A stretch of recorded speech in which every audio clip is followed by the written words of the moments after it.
Trump et son procès. En voilà une actualité américaine et donc internationale que nous allons analyser ensemble, tranquillement, en abordant les possibles conséquences que cela aura sur les élections présidentielles américaines, qui arrivent, elles, à grands pas. Alors accrochez-vous, nous allons partir direction les États-Unis et votre dose hebdomadaire d'actualité internationale et nationale va vous servir une petite touche d'analyse et d'objectivité sur ce procès. Allez, bienvenue au News Cocktail. Donald Trump, candidat républicain aux présidentielles américaines, a trompé sa femme avec Stormy Daniels, une ancienne actrice pornographique en 2006. Alors en 2016, quand Trump se présente aux présidentielles, Daniels voit un intérêt à diffuser cette histoire. Mais l'avocat de Donald Trump, Michael Cohen, l'a réduite au silence avec une offre de 130 000 $.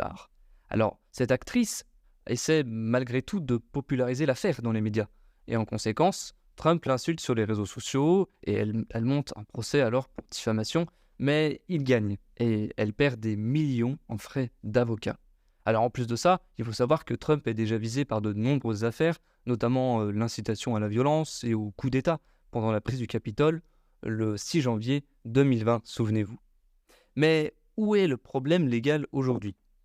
Alors, Alvin Bragg, le procureur, déclare que Trump a violé les règles de financement de campagne, les arguments étant que cette mise au silence était pour protéger sa réputation pour l'élection présidentielle. Or, il ne l'a pas déclaré dans ses comptes de campagne. Alors, la défense de Trump répond que c'était une dépense personnelle.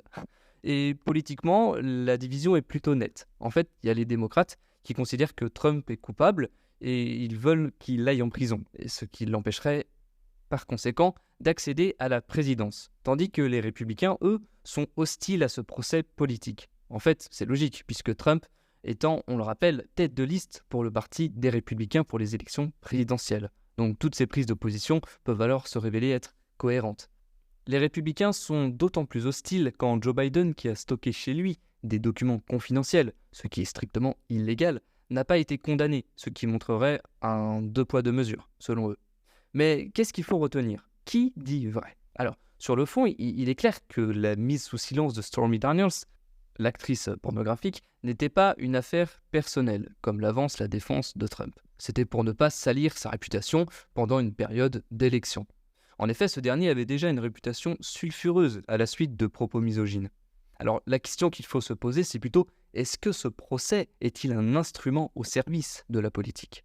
Alors, tout d'abord, la procédure de ce procès est tout à fait inhabituelle. Cette affaire est jugée par la Cour de Manhattan, une cour d'un État fédéré.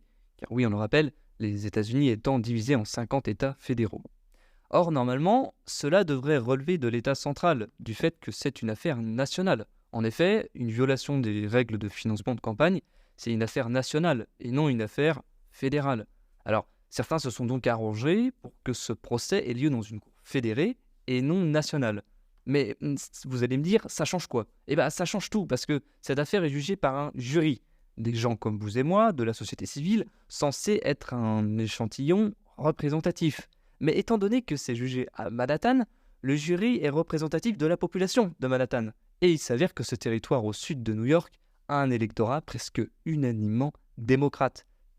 C'est-à-dire que des gens qui sont des adversaires politiques de Trump jugent celui-ci, puisque le Parti démocrate est le concurrent du Parti des républicains auquel Trump appartient.